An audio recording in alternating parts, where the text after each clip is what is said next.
Et tous réclamer la petite vidéo pour prise en main du chalet. Trois clés dans le chalet, d'accord.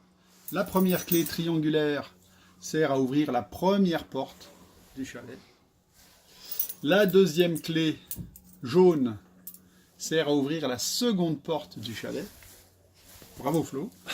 La troisième clé, enfin blanche ronde, sert à ouvrir le local à compteur.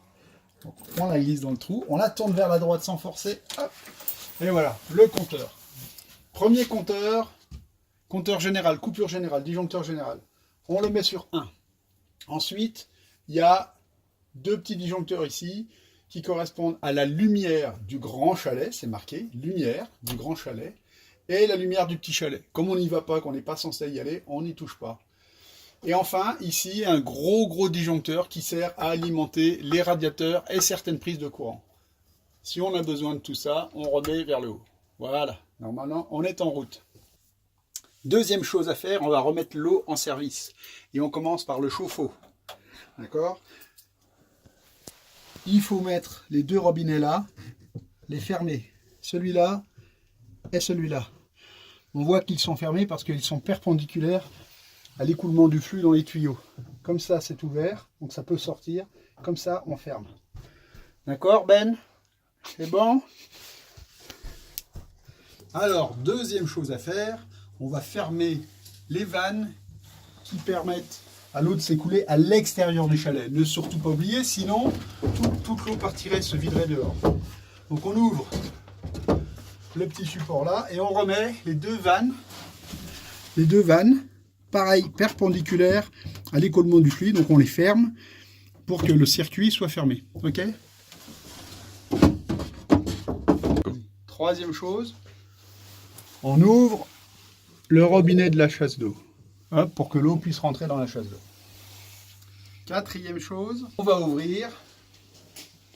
alimenter le circuit d'eau avec la pompe en appuyant sur le petit bouton qui est là pour le mettre en marche. Marche. On entend normalement l'eau qui se met en route, la pompe qui se met en route.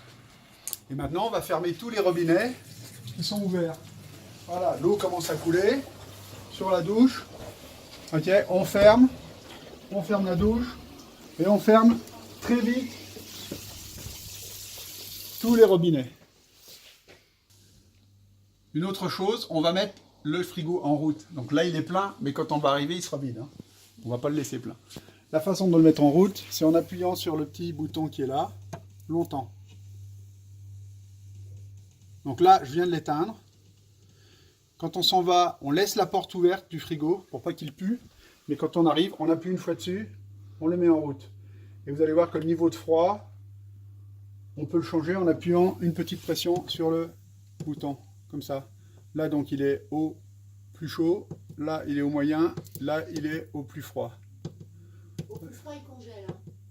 Donc, il faut le mettre au milieu. On y va. Alors là, c'est la chose la plus importante à se souvenir. On a un problème sur le chauffe-eau. Okay, il n'y a plus de thermostat. Donc j'ai branché le chauffe-eau en direct. Ça veut dire que si le chauffe-eau reste alimenté, il peut exploser et inonder tout le chalet. Ok? Seb, c'est pour toi ça. Okay? Il ne faut pas oublier de couper l'alimentation du chauffe-eau. Donc on le met en manuel, c'est simple.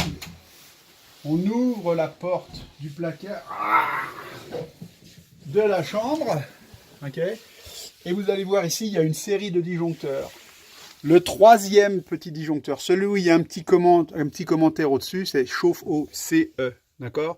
C'est celui-là qui va finalement commander manuellement le chauffe-eau. Pour l'éteindre, on appuie sur le petit bouton du bas. Pour l'allumer, on appuie sur le bouton du haut. On ne le met pas en route plus de 1h30. Donc, dès qu'on a appuyé sur ce bouton, on met une alarme sur son téléphone pour 90 minutes, 1h30. Et quand elle sonne, on l'éteint. Et on ne se barre pas faire des courses pendant que le chauffe-eau est en train de tourner. Pour prouver ce que je viens de vous annoncer, comme j'ai mis le chauffe-eau en route il y a à peu près 30 minutes, enfin 20 minutes même pour être précis, j'ai mis ma petite alarme pour 1h30, pour avoir de l'eau chaude. Dès que l'alarme va retentir, je vais aller là-bas, appuyer sur le petit bouton rouge pour disjoncter le chauffe-eau et l'alimentation du chauffe-eau. Voilà. Ah oui, la lumière. Dernière chose, si vous allez dans le garage pour aller chercher du bois, des choses comme ça, il y a de la lumière. Pour qu'elle fonctionne, il faut que la lumière de la chambre soit allumée. D'accord? L'interrupteur qui est là doit être allumé.